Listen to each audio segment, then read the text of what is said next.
বৈশাখের তীব্র দাবদাহে পড়ছে গোটা মালদা। অসহ্য দহন জ্বালায় অস্থির মালদাবাসী। কাঠফাটা রোদে বাড়ির বাইরে বেরোনো কার্যত দুষ্কর। বাইরে বেরোলেই সূর্যের প্রচণ্ড তেজে শরীরে লাগছে তাপপ্রবাহের ছ্যাঁকা।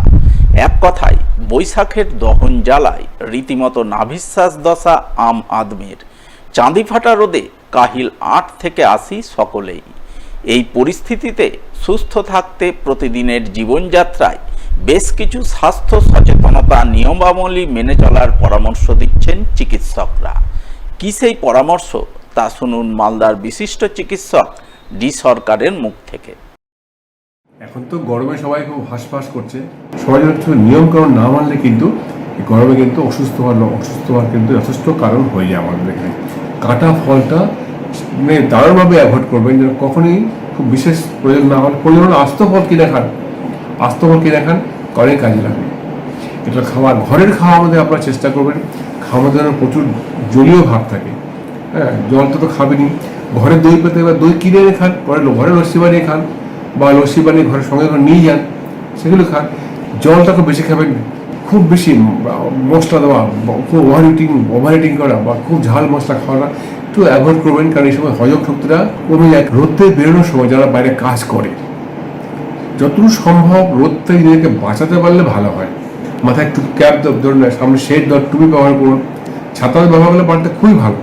আর যদি ঘরে এসি ব্যবহার করেন এবং যদি বাইরে বেরোনোর প্রয়োজন থাকে, তার আগে এসিটা অনেক কমিয়ে নেবেন যাতে টেম্পারেচার ডিফারেন্সটা খুব বেশি না হয়। আর গরম থেকে বাইরে ঘুরে এসেই ঘরে ঢুকেই কিন্তু সঙ্গে সঙ্গে ঢুকটুক করে জল খাবেন না। প্রেগনেন্ট অবস্থায় যারা মায়েরা আছেন তাদেরকে বারবার বলছেন তারা রোদ্দে বেশি বেরোবেন না, কারণ রোদ্দে বেরোলে বডি টেম্পারেচার বেড়ে যায়, তাদের বাচ্চার খুব ক্ষতি হয়।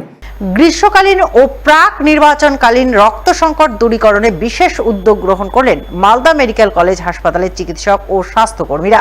আয়োজন করলেন এক রক্তদান শিবির। শনিবার এই শিবির অনুষ্ঠিত হল মালদা মেডিকেল কলেজের কনফারেন্স হলে। উপস্থিত ছিলেন মালদা আইএমের সভাপতি তাপস চক্রবর্তী, চিকিৎসক সুশান্ত ব্যানার্জি, এম হক সহ আরও অনেকেই। এদিন তাদের উপস্থিতিতেই মালদা মেডিকেল কলেজ হাসপাতালের চিকিৎসক ও স্বাস্থ্যকর্মীরা রক্তদান করেন। উদ্যোক্তাদের বক্তব্য, বর্তমানে মালদা জেলায় জুড়ে চলছে তীব্র রক্ত সংকট। এই সংকটের ফলে থ্যালাসেমিয়া রোগী ও মুমূর্ষু রোগীরা চরম বিপাকে পড়েছেন। তাই রক্ত সংকট দূরীকরণে মালদা মেডিকেল কলেজ হাসপাতালের চিকিৎসক ও স্বাস্থ্যকর্মীরা এগিয়ে এসেছেন। তারা রক্তদান করছেন। প্রচণ্ড তাপদাহ চলছে, আপনারা দেখেছেন। তার সঙ্গে জেনারেল ইলেকশন হওয়ার জন্য মানে পলিটিক্যাল দল কিংবা তার শাখা সংগঠন রক্তদান করতে পারছে না। এই অবস্থায় দাঁড়িয়ে থ্যালাসেমিয়ার বাচ্চাদের কথা চিন্তা করে মালদা ব্লাড সেন্টার নিজে এবং তার সঙ্গে তার সহযোগী সংগঠন এবং যত রিসোর্স আছে তাদের কাজে লেগে আজকে আমরা ব্লাড ডোনেশন ক্যাম্পটা শুরু করেছি।